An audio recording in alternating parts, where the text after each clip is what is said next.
ఓం నమో నారాయణాయ. అందరికీ నమస్కారం అండి. ఈ వీడియోలో 2026 సంవత్సరంలో యోగిని ఏకాదశి ఎప్పుడు వచ్చింది, ఈ ఏకాదశి తిథి యొక్క విశిష్టత, ఈ రోజు ఎటువంటి నియమాలు పాటించాలి అనే పూర్తి సమాచారాన్ని ఈ వీడియో ద్వారా తెలుసుకుందాం. అందుకని వీడియోని ఎక్కడ కూడా స్కిప్ చేయకుండా చివరి వరకు చూడండి. హిందూ పంచాంగం ప్రకారం ఏకాదశి తిథికి చాలా విశేషమైనటువంటి స్థానం ఉంది. ప్రతి సంవత్సరం మనకి 24 ఏకాదశి తిథులు అయితే వస్తాయండి. అధిక మాసం ఉన్నప్పుడు 26 ఏకాదశి తిథులు వస్తాయి. ప్రతి మాసంలో వచ్చే 2 ఏకాదశి తిథులు కూడా చాలా విశేషమైనవి. అలానే ఈ యోగిని ఏకాదశి కూడా చాలా విశేషమైనదండి. జ్యేష్ఠ మాసంలో బహుళపక్షంలో వచ్చేటటువంటి ఏకాదశిని యోగిని ఏకాదశి అని పిలుస్తారు. హిందూ ధార్మిక గ్రంథాల ప్రకారం యోగిని ఏకాదశి వ్రతాన్ని ఎవరైతే భక్తి శ్రద్ధలతో ఆచరిస్తారో వారు 88,000 మంది బ్రాహ్మణులకు అన్నదానం చేసినటువంటి పుణ్య ఫలితం కలుగుతుందని అంటారు. అలానే ఈ యోగిని ఏకాదశి వ్రతాన్ని ఆచరించడం వలన మనం జీవితంలో చేసినటువంటి తెలిసి తెలియక చేసినటువంటి పాపాలు అన్నీ కూడా నశిస్తాయని, వైకుంఠ ప్రాప్తి కలుగుతుందని అంటారు. మరి ఇన్ని విశేషాలతో కూడుకున్నటువంటి ఈ యోగిని ఏకాదశి 2026 సంవత్సరంలో ఎప్పుడు వచ్చింది అనేది ఇప్పుడు తెలుసుకుందాం. స్వస్తి శ్రీ చాంద్రమాన శ్రీ పరాభవ నామ సంవత్సరం ఉత్తరాయణం గ్రీష్మ ఋతువు నిజజ్యేష్ఠ మాసం బహుళపక్షం ఏకాదశి తిథి ప్రారంభం 2026 జూలై 9 గురువారం రాత్రి తెల్లవారుజామున 4:05 ప్రారంభమయ్యే 2026 జూలై 10 శుక్రవారం రాత్రి 1:41 వరకు ఏకాదశి తిథి ఉంటుంది. కాబట్టి మన హిందూ పంచాంగం ప్రకారం సూర్యోదయ సమయానికి ఏ తిథి అయితే ఉంటుందో ఆ రోజంతా కూడా మనం ఆ తిథిగా పరిగణిస్తాం. కాబట్టి ఈ సంవత్సరం యోగిని ఏకాదశి 2026 జూలై 10 శుక్రవారం రోజు వచ్చిందండి. ఈ రోజు భరణి నక్షత్రం అయితే ఉంది. ఈ రోజు ఏకాదశి వ్రతాన్ని ఆచరించేవారు స్వామివారికి పూజ ఏ సమయంలో నిర్వహించుకోవాలి అని అంటే తెల్లవారుజామున 4:50 నుండి ఉదయం 8:08 లోపు మీరు పూజా కార్యక్రమాలు వ్రతం అయితే ఆచరించుకోవచ్చండి. ఒకవేళ ఈ సమయంలో కుదరకపోతే ఉదయం 9:03 నుండి 10:29 లోపు మీరు పూజాది కార్యక్రమాలన్నీ కూడా నిర్వహించుకోవచ్చు. సాయంత్రం పునః పూజను 5:30 నుండి 7 లోపు మీరు నిర్వహించుకోవచ్చు.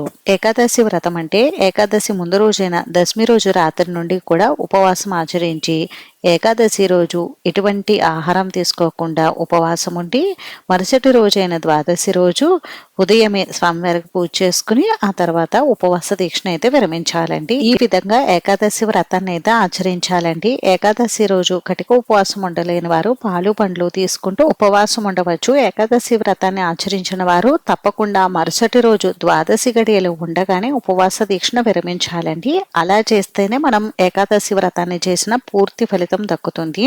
అందుకని మరుసటి రోజు ద్వాదశి గడియలు ఎప్పటి వరకు ఉన్నాయనేది ఇప్పుడు తెలుసుకుందాం.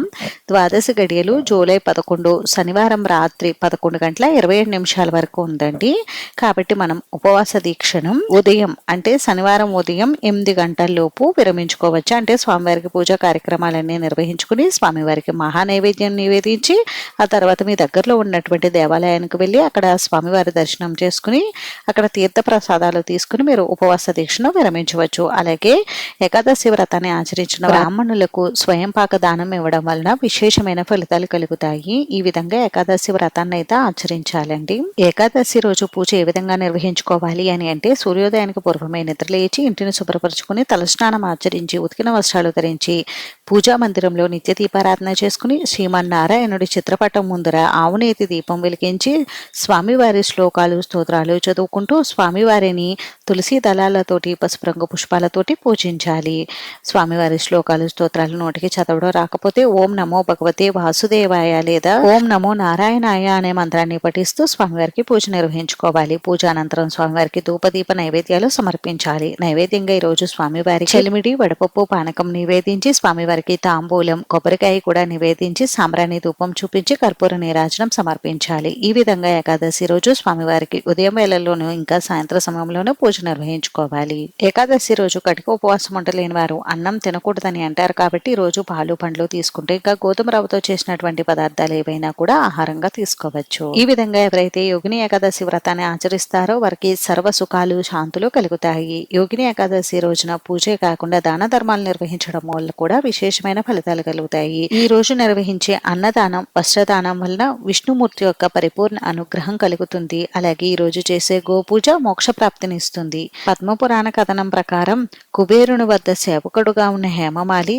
తన కర్తవ్యాన్ని నిర్లక్ష్యం చేయడంతో శాపగ్రస్తుడై కుష్ఠవ్యాధి బారిన పడతాడు. అనంతరం మహర్షి సూచన ప్రకారం యోగిని ఏకాదశి వ్రతాన్ని ఆచరించి శాప విముక్తుడై తిరిగి తన పూర్వ వైభవాన్ని పొందగలుగుతాడు. కాబట్టి ఈ యోగిని ఏకాదశిని ఆచరించిన వారికి మోక్ష ప్రాప్తితో పాటు సకల సుఖాలు, శాంతులు కలుగుతాయి. అంతేనండి. చూసారు కదా, ఈ వీడియో మీకు నచ్చితే ప్లీజ్ లైక్ చేసి, షేర్ చేసి, సబ్స్క్రైబ్ చేసుకోండి.